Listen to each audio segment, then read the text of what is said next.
Bom dia! Hoje vamos falar da característica e evolução da autotutela e jurisdição.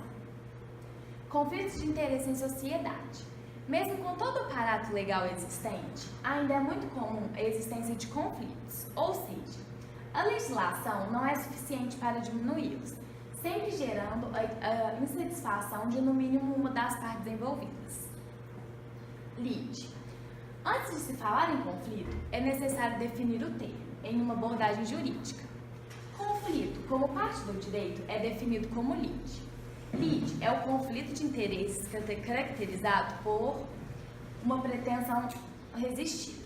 A grosso modo, lide é um conflito dentro do Poder Judiciário. Autotutela. Para a resolução de conflitos, a autotutela é a mais primitiva, nascida com o homem na disputa dos bens necessários à sua sobrevivência, representando a prevalência do mais forte sobre o mais frágil. Com a evolução da sociedade e a organização do Estado, ela foi sendo expurgada da ordem jurídica, por representar sempre um perigo à paz social. Características da autotutela: ausência de um julgador distinto das partes, imposição da decisão de uma das partes, geralmente mais forte em detrimento da outra, é uma forma de autocomposição. Como não havia um terceiro imparcial, faz parte da justiça privada. Autotutela no direito moderno. No direito moderno, o exercício da autotutela para satisfazer uma pretensão, embora legítima, salvo quando autorizado por lei, constitui crime e está sujeito a sanção legal, conforme o artigo 345 do Código Penal. Agora vamos falar sobre a autocomposição. É a solução dos conflitos se dá pela própria atuação das partes envolvidas. A principal vantagem é a celeridade processual, pois as próprias partes se ajustam para solucionar os conflitos. A autocomposição pode acontecer de três formas: a desistência, a submissão e a transação. Na desistência, consiste em dar início à proteção do direito lesado ou ameaçado de lesão e desiste de protegê-lo, ou seja, o requerente renuncia à pretensão. Já na submissão, consiste na aceitação de resolução de conflitos oferecido pelas partes contrárias. É a renúncia à resistência oferecida à pretensão. Já na transação, consiste na troca equilibrada e recíproca entre as partes, é a concessão recíproca. Também existem outros métodos que fazem parte do gênero da autocomposição. As principais são a mediação e a conciliação. A mediação, o mediador visa facilitar o diálogo entre as partes para que elas possam construir a solução do caso concreto. O mediador não pode interferir nem orientar qualquer das partes.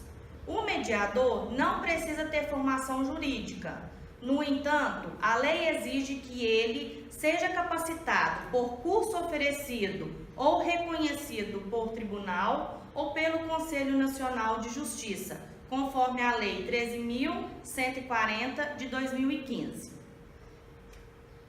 A conciliação é um estímulo para que as próprias partes construam a solução do caso concreto, sendo admitido a intervenção ou orientação dos conciliadores.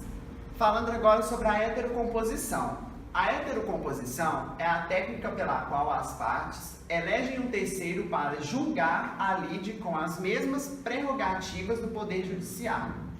Antes do Estado assumir por completo a função de resolver os conflitos de interesses, superando a autotutela, começou-se a desenvolver a arbitragem como meio de solução de conflitos que possui como característica principal a inclusão de um terceiro imparcial para decidir o litígio, substituindo o uso da força. A arbitragem é feita por eleição, ou seja, as partes elegem um árbitro para realizar a arbitragem. Como é necessário um bom conhecimento jurídico para um bom andamento da arbitragem, é preferível que o árbitro tenha conhecimentos jurídicos para não comprometer a arbitragem. Porém, não existe esta restrição, formação em direito. para que o árbitro, podendo ser realizado por qualquer pessoa que possua confiança das partes, podendo ou não ser gratuito. Pode ser pessoa jurídica, a única exigência é que seja uma quantidade ímpar. Existem 2 tipos de instrumentos arbitrais. Um deles é a cláusula arbitral. Esta está definida dentro de um instrumento, como no caso do contrato, onde as partes elegem, em cláusula específica, primariamente a arbitragem para a solução de conflitos. Caso entrem com processo no Poder Judiciário, será rejeitado por ser arbitragem, sentença terminativa. Pode ser cláusula, o conflito é futuro e incerto, podendo ou não ocorrer. A segunda é o compromisso arbitral. Ele é criado como instrumento específico para arbitragem, assinado por ambas as partes. Jurisdição. A jurisdição surgiu como uma necessidade jurídica à própria sobrevivência do Estado, no sentido de impedir que a autotutela, autodefesa, desmedida e imoderada, levasse a sociedade à desordem extrema e, ao mesmo tempo, como garantia de liberdade perante os excessos do autoritarismo. A jurisdição é a atividade estatal, exercida por órgão que superpõe aos titulares dos interesses em conflito dentro do processo. É função específica do Poder Judiciário. Como função, a jurisdição é incumbência ao juiz, que por meio do processo aplica a lei aos casos concretos. Como atividade, a jurisdição é toda aquela diligência do juiz dentro do processo, objetivando dar a cada um o que é seu. Enfim, com o desenvolvimento da jurisdição, a autotutela se torna incompatível com o ordenamento jurídico, uma vez que o uso da força com as próprias mãos foi substituído pela força constitucionalizada.